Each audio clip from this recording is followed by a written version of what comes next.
It opens, it has due dates on it, all kinds of fun stuff that you're going to need to know.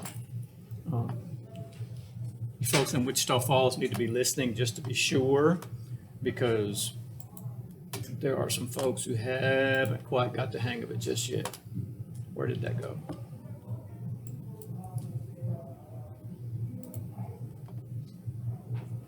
Your discussion posts, your primary discussion posts are due on Wednesday, which means if you didn't post something for me before midnight last night, you're behind.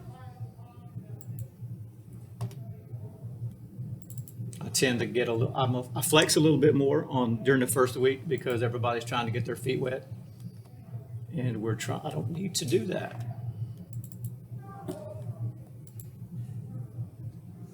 Ask me later. There's the course outline. Got the formality crap on the front page. This is when things are due, when things open. Materials open on Sundays, they close on Saturdays. Stuff you really need to see is highlighted here in blue. This tells you how you assess your points, yada, yada. Discussion posts are due on Wednesdays by 11:59, response posts by 11:59 on Saturdays. Quiz is due by Saturday. You're going to have 4 tests. You're going to have information about a project I'll post later. The rest of this basically just tells you how I'm going to act during the class. I'm going to talk to you via your student email. Where you forward that email address is not a worry to me. That's not my larger concern. Just know that I'll send email to your Vernon College email address. Please remember, I don't do late work. Something I might not have mentioned carefully the other day that I need to make sure everybody on both sides knows. A typical discussion post needs to be 6 sentences long at least. And there's a reason for that madness, by the way. I used to have students give me actual citations for information, where they get their information from, all that kind of stuff. It still became just as confusing. A full sentence, these 2 words, I am, is actually a full sentence. It has a subject and a verb. That doesn't count in Dr. Hamilton's class. I need some stuff. I need a sentence that says, more than see, skip, run down the street. It needs to be 6 sentences long. The response post needs to be at least 4 sentences long. Hear me carefully. Sentences like, great post, good job, thank you for your contribution, I will not count. That's a waste of your verbiage. Tell me what you need to tell me related to the response post and the post that you're responding to. Leave the fluff out of the way. Another way to put that is to simply say, when it comes to formal writing, you're using too many words. They're wasted. I don't need them. I don't care if you like their post, to be perfectly honest. That's not my concern. In fact, I'd just as soon you disagree with it, to be perfectly honest, and have some discussion about that.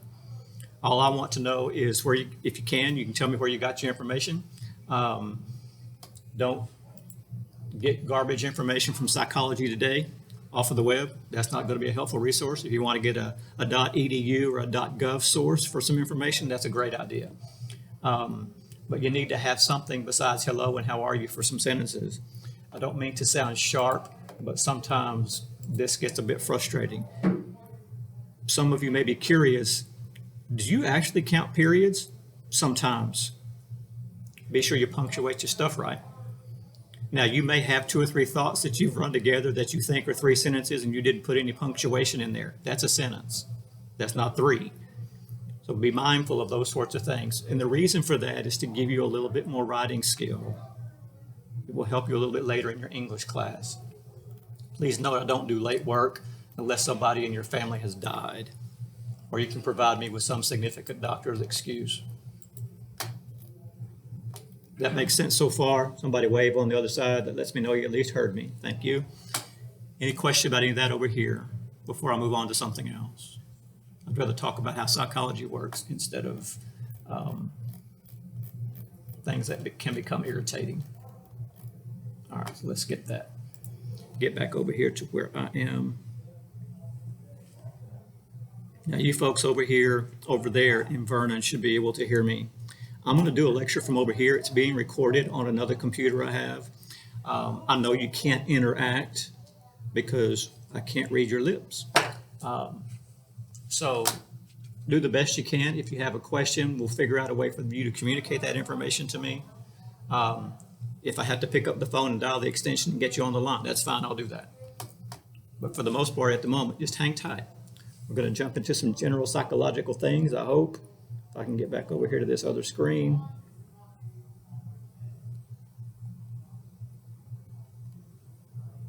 Yes, open. Okay.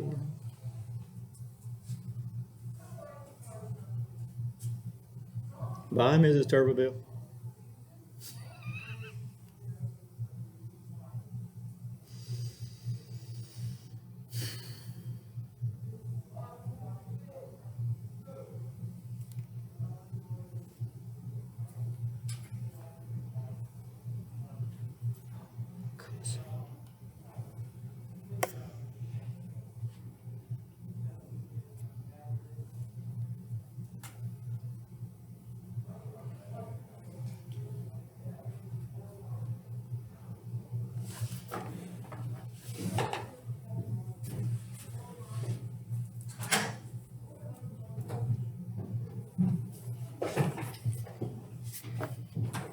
Oh, y'all are awful pensive today. Everybody okay? I'm really not in a horrible mood, I promise. No, I need to fix this so I can actually hear you.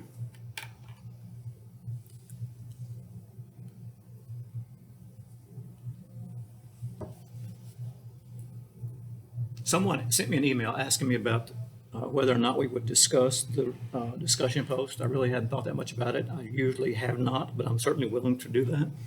So with that in mind, let's talk a little bit about research methodology. There's all kinds of ways to go about gathering data. If you wanted to have a little bit of fun, we could have somebody standing outside our door over here or over there watching you and making notes about what it is you do in class. That's called gathering observational data. They could make a notation about how many of you right-handed or left-handed, how many men or women, how you're dressed, who has on shorts, who has on shoes, who's barefooted, who's in their jams, whatever that they can see and can observe is observational data. It's taken, quote unquote, live, Gene, in the environment. And that's why you see people who go to the jungle and watch natives, they watch animals, they watch ants, the same sort of idea. People watch humans. Oh, hello.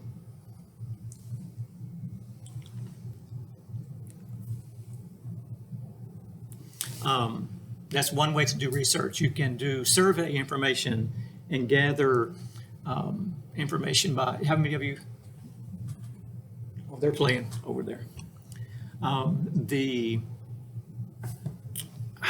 Now, does that help you? That's a little better. How many of you have been in a mall when someone stops you and they have a clipboard and they start wanting to ask you a bunch of questions?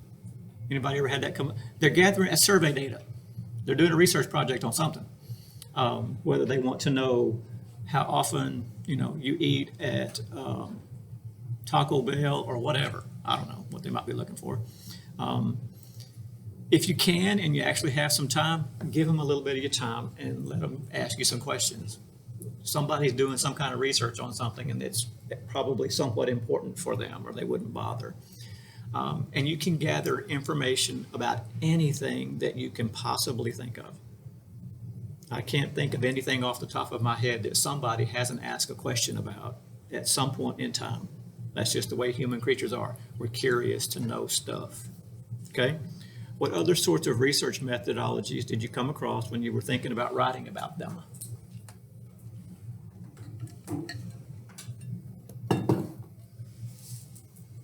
Now, those folks in Vernon can't talk to us, so y'all are going to have to speak a little bit. I know you came across something. Not everybody wrote about surveys and observational data.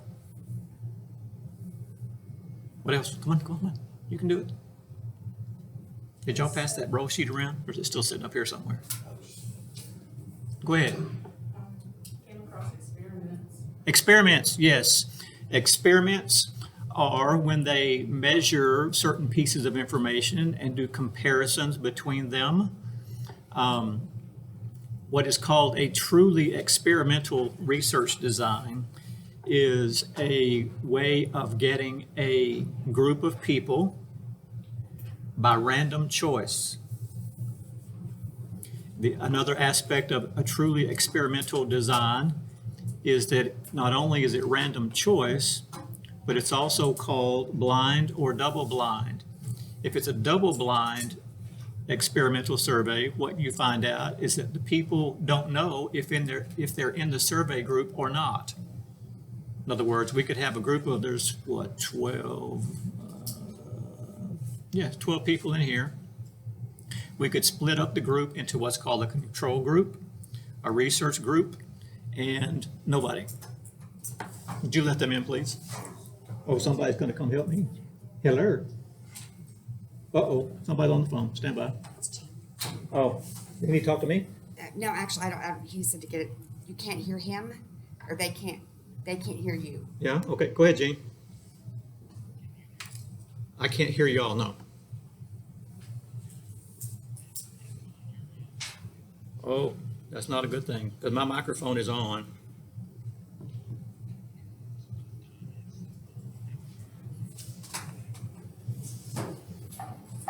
I have a green light, a blue light, and let me see, get it down here on this switch.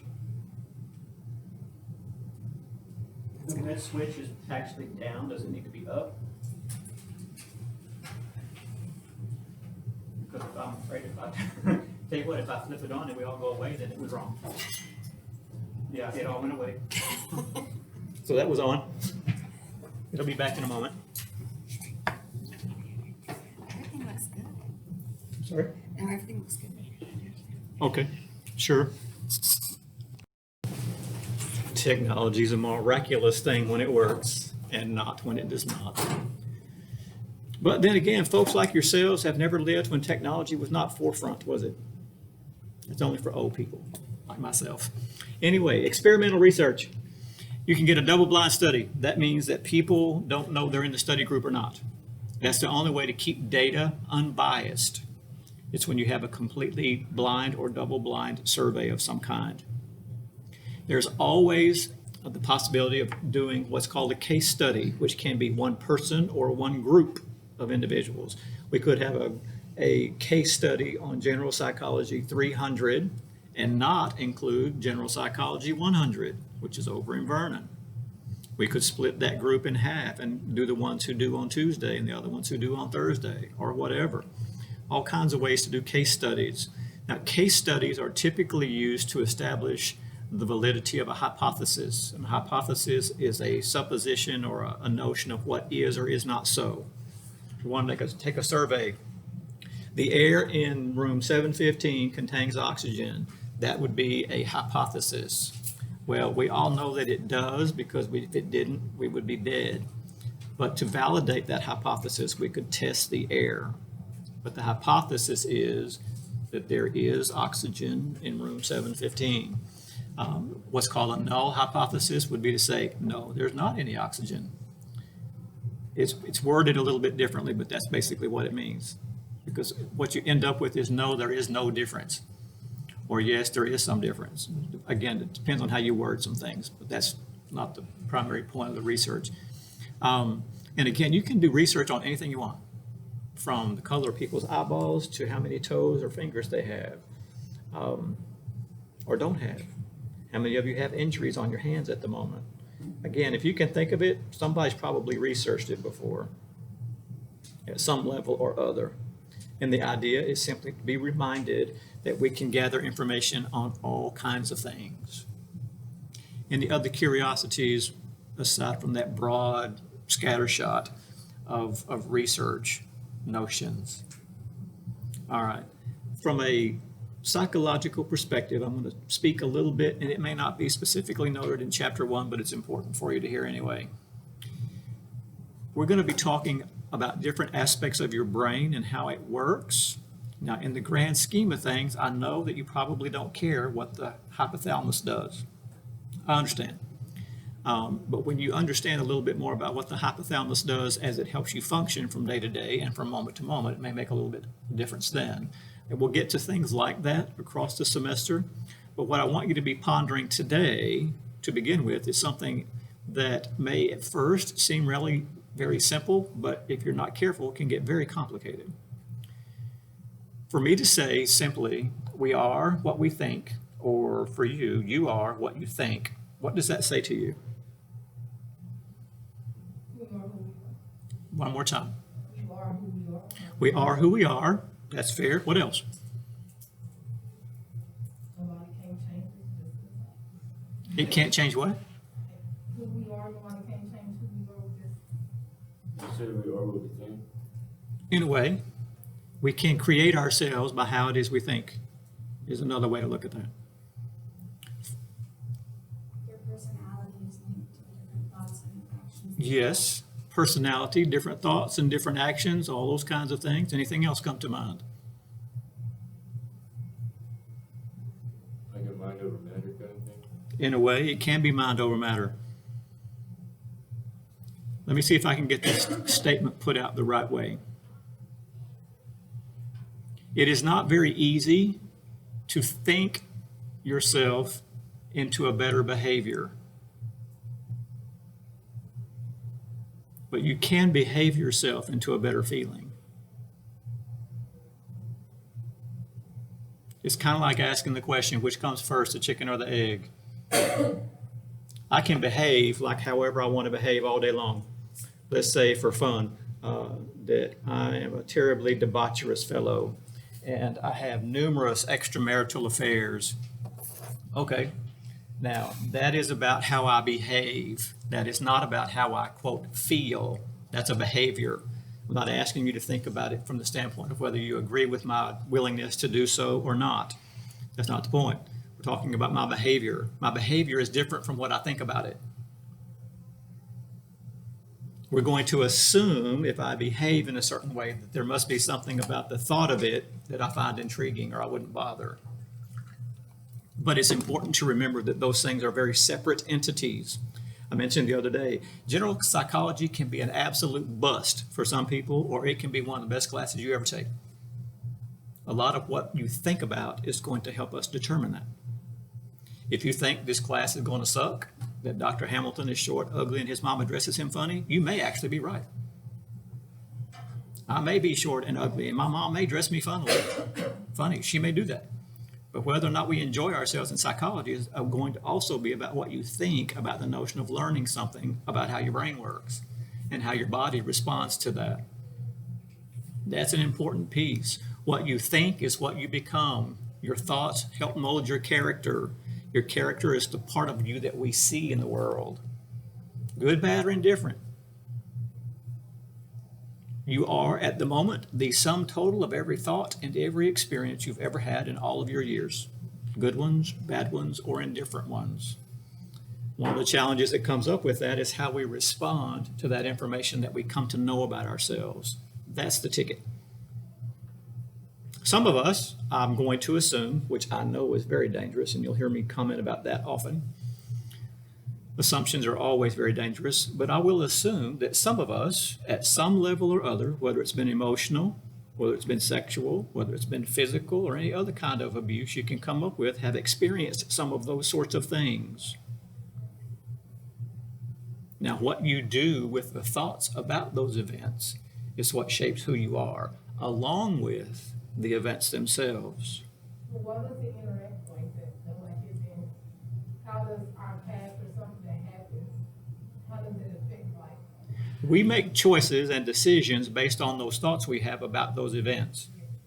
And because we choose certain types of behaviors, those behaviors become what we might call ingrained neural pathways for how we behave.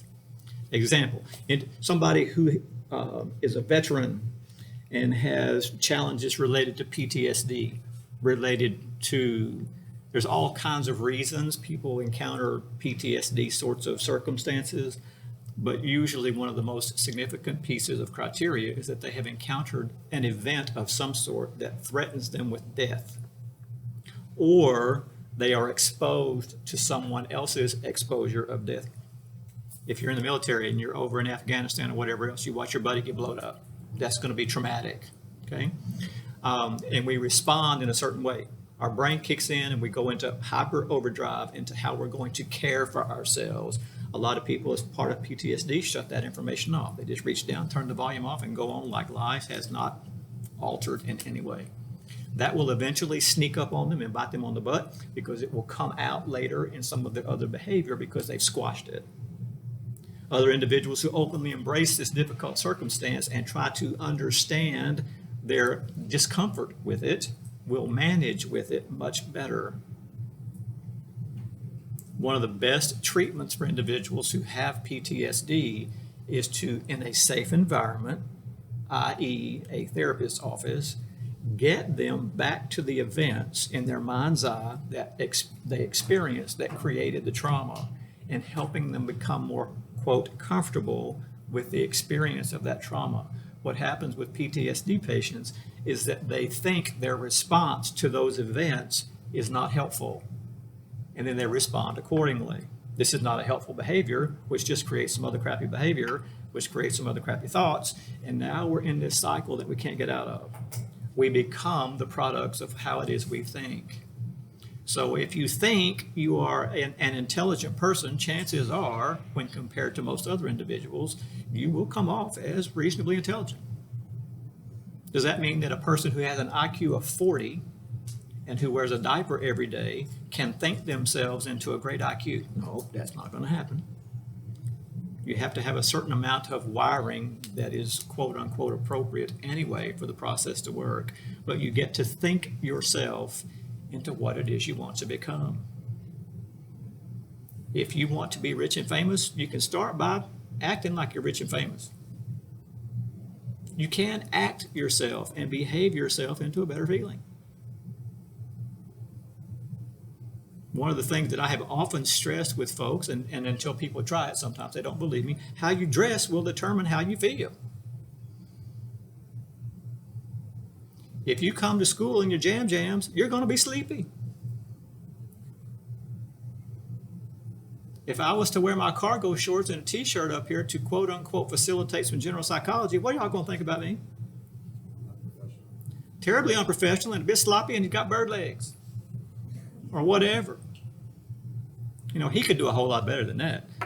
Okay, now, is it Vernon College dress code that I wear a tie and a jacket every time I come up in here? No. Does the dress code say that I'm supposed to wear khakis and not wear jeans? It does. And you will not ever catch me here in jeans unless it's on a Friday, and you won't catch me here on a Friday anyway. There's no need for me to be here on a Friday, unless one of you needs to see me for something, and I'm happy to arrange for that. But I'm always going to dress a certain way. Part of the reason for that is because of the way it makes me feel. I feel better. If I come in wearing a pair of cargo shorts and a t-shirt, I'm going to teach you like I'm wearing a t-shirt and a pair of cargo shorts. And we won't get nearly as much done. It will be terribly awkward because we'll all struggle because y'all are trying to figure out what the heck is wrong with me today. Why is Dr. Hamilton being so lazy? Or if I come in, I'll let that go. Just those things that we do and how we behave will alter to some degree how we feel, which will then alter again how it is we behave, and we find ourselves in that thought loop again. Now, if you take that notion and take it out of the context of a classroom and put it into someone's depressed mood, for whatever reason, we end up depressed, down, and I'm not talking about, oh, I'm just not feeling like myself today. It's a kind of a blue day. No.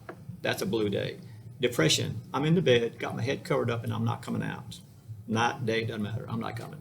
That's depressed. Not having a good day is just not having a good day. You take that, if I have grown accustomed to being depressed and not wanting to leave my home because I just don't have enough motivation and giddy up to get out the door, you know what? I'm going to be prone to stay at my house, not leave my bed, and still feel more crappy because I haven't done anything. Does that make sense to you? If I alter some of my behavior, which for someone who is depressed can be very challenging, by the way, it becomes much more difficult to get out of that thought loop. If we have if we have thoughts that don't help us, we're going to find ourselves in a position where we need to, quote, feel better about the circumstances. Again, please don't hear me ever say that your life experiences are irrelevant. We've all had our challenges. We will continue to have them. You know why? Because other people exist on the planet. And sometimes everybody else is really stupid. And we all think that a lot of the time. The world would be a whole lot better place if it wasn't for all y'all. We all think those sorts of things on a consistent basis. Now, if we act like that all the time, you know what? You're not going to have too many friends. You're not going to win any friends, and you're going to influence people in a way that you don't want to influence them.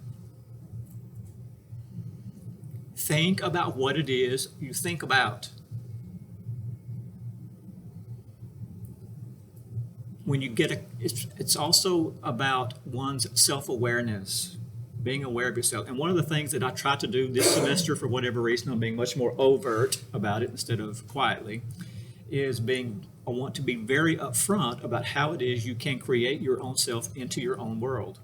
You do that with your mind's eye. What you think, how you behave, how you deal with other people, all that kind of stuff. Which is why, if you remember the other day, one of the things on the course outline for you folks who didn't hear that discussion on Tuesday over in Vernon, do your work early, as quick as you can during the week. You got other things to do besides deal with Dr. Hamilton's psychology stuff. Okay? But if you get distracted, don't get your work done, it's going to sneak up on you and you're going to get behind. And when you get behind, you cannot catch up in this class. Because I don't leave the gate open so that you can go back and do your work. And that's on purpose. Stay on top of your business. The idea being, it keeps us moving along, and we're just adding knowledge to some more knowledge to some more knowledge, and we end up at this place where we need to go. Again, the idea is to be aware of yourself and how you function, because life intervenes. Those of you who have children, your kids are going to get sick. Your dog or your cat's going to yak on your computer and blow up your keyboard or whatever. I understand. Your work is still due on Wednesdays and Saturdays. That will not change. And again, that's in no way is meant to be rude, but your work is due. If you have a job, you go to work somewhere, what happens to you if you decide not to show up? You get fired. Somebody might be generous and let that go once. If they have any kind of sense, they won't let it go twice. Same sort of idea when it comes to your schoolwork. Get stuff done. Now, you can be upset with me about that. Okay. You can be upset with the fact that I don't typically do late work. Okay. That's not going to change the fact that I'm not going to do late work. Not going to change the fact that you're upset with me. Those sorts of things. And I'm even happy to hear you express your bad feelings and your bad thoughts about that if you like. Help yourself. And I will look at you in my best therapeutic self and say, I am so sorry that you're having such a hard time today. Tell me some more about that. And you'll tell me all about how horrible it is and how horrible I am. Well, you might be right. I just might be that sucker or so-and-so that you think I am. And your work's still due. In other words, I'm not going to get hung up in your bad thought cycle. I'm not going to get hung up in your bad behavior cycle. My job is to help you break out of those things that are not helpful for you. I told you earlier that you're going to get a lot of free therapy. And you're already getting the fire hose full. Lots of free, good information. And it's all based on how you think about things, how you look, how you process information. How many of you are, let's see, 18, 19-ish? Okay. Is this your first significant jaunt, your first significant effort outside the normal family relationship sort of stuff? Have you done things like this before? Good. How often?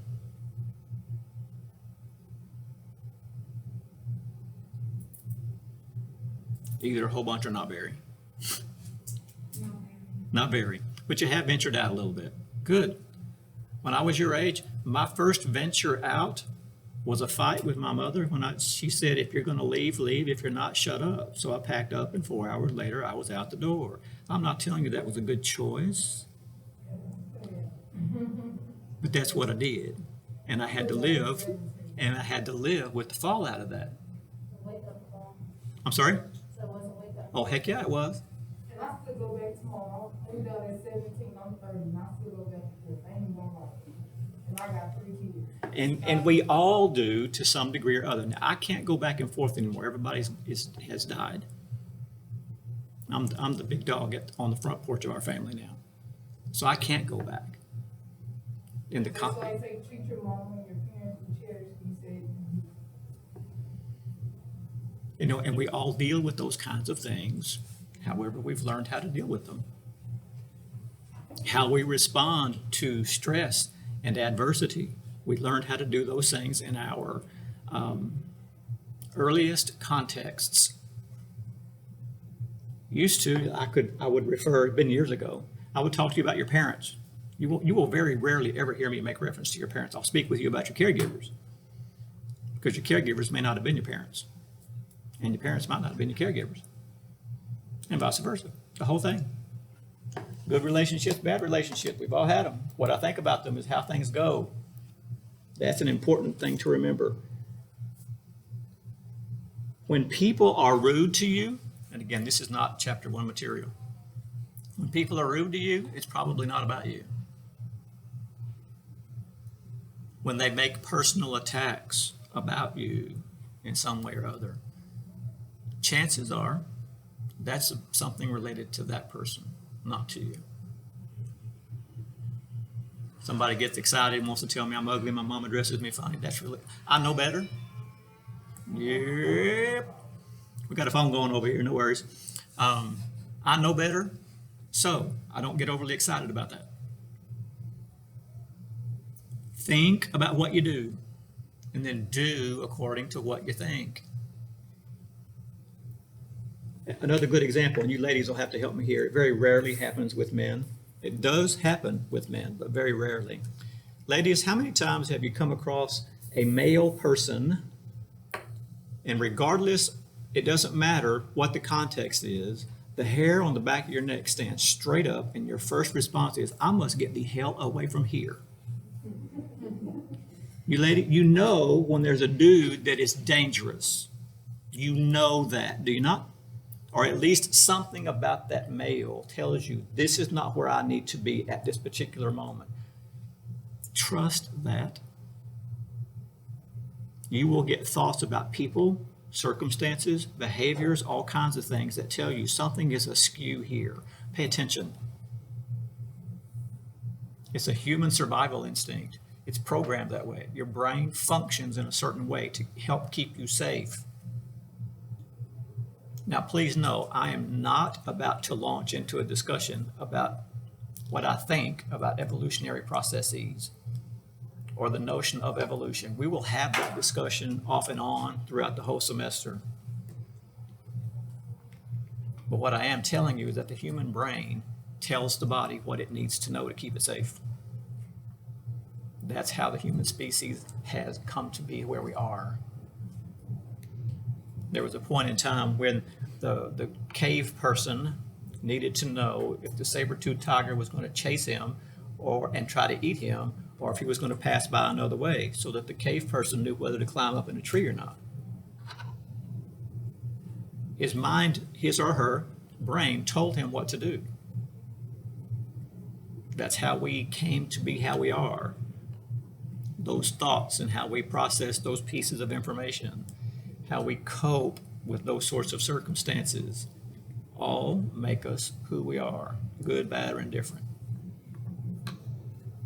Any thoughts about any of that craziness that will initially appear way off topic, but will eventually get back to where it needs to be? I do have a question on the PTSD when you are in session with a client. You said talking about it, I guess the scenario, do you your clients like shut out? I mean, like, I know everybody has had like a moment in time where they've been traumatized with something. So reliving it is better than just putting it behind. Now, I'm going to push on a couple of words you're using on purpose. Dealing with it through the proper ways of exposure to those circumstances is better than consciously choosing to ignore. Now, what happens a lot of times with trauma is that people will not remember. That does not mean that they are consciously ignoring. Sometimes the brain copes by forgetting, put that in quotation marks, forgetting. It's in there, but the conscious part doesn't remember that it's there. So is it possible for me to be visiting with someone who has some PTSD issues and doesn't know that? Yes. It's my job to tease all of those, to untangle that kind of stuff. There are other individuals typically who know that they're having what we would call an adverse reaction to something in life that's related to some other event. A lady sitting in my office, been years ago, again, I do assessments for the most part with individuals who have applied for disability. So the expectation is that there's some kind of challenge. A lot of times there's not, but the expectation that there is. She walks in my office, and she is a mess, an absolute mess.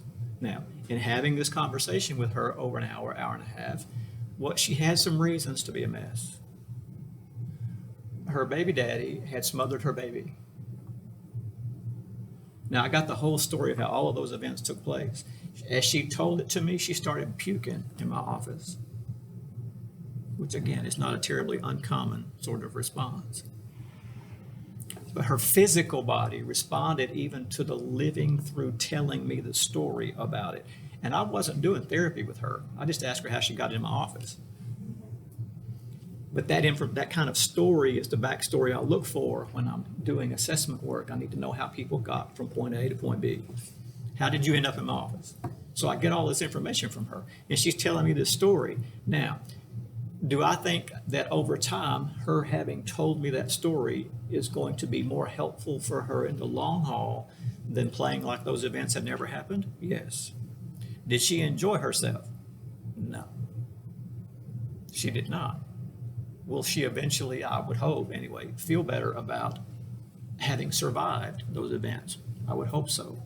But again, part of your question focuses on two words that you didn't use. One of them's called repression and one of them's called suppression.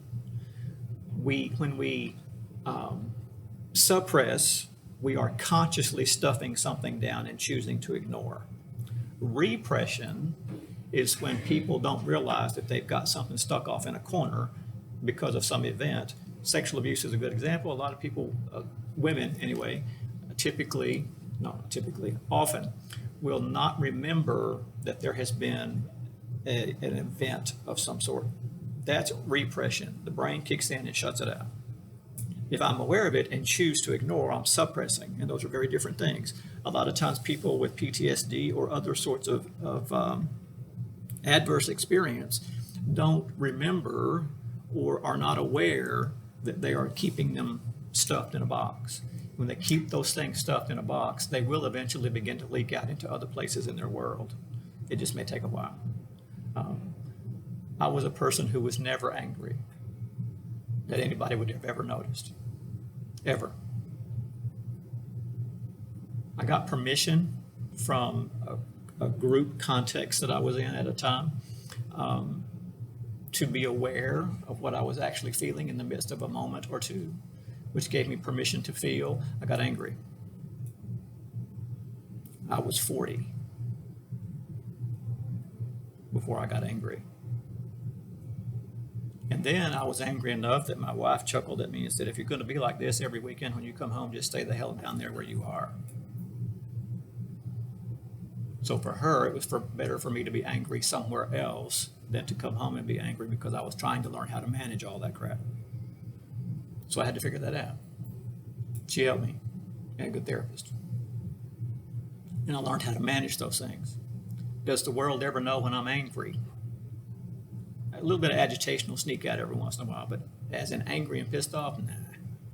'Cause I typically don't get that way. I acknowledge those sorts of difficulties before it gets that bad, so that I don't act a fool. Because I know if I get pissed off and go off, it's going to get ugly. Not because I'm terribly demonstrative. I turn those sorts of things inward, not outward. I'll just sit and sulk, and people give me a wide berth. My wife knows. Just let him be. He'll be fine. Which also suggests, and I've mentioned this not in this class, but you need to know, I will not ever bring my crap mood to you in the classroom. If I cannot manage myself appropriately in the classroom, I'll dismiss the class. And I almost did once. I had a student call me on it. I was cranky. I don't remember what I'd done, why I was irritated, but I was just sharp enough in my tone that she said, "Dr. Hamilton, are you all right? What are you talking about? Well, you told us if you were ever going to be cranky that you were going to dismiss class. Are you okay?" I said, "Give me a minute to gather myself." Took about 30 seconds. Put myself back together. Where were we? Picked up where we were and went on about my business. But it was bad enough that she picked up on it. And if she picked up on it, everybody else in the classroom picked up on it too.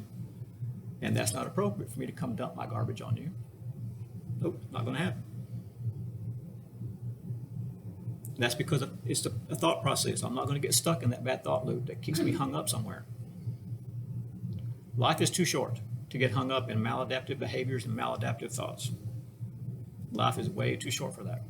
We've got lots of other things that are much more exciting and interesting to deal with. Any other curiosities or thoughts? Again, because I'm running down 14 bunny trails today, which is also not uncommon, by the way. Class may often seem somewhat scattered, but usually we get to where we need to go.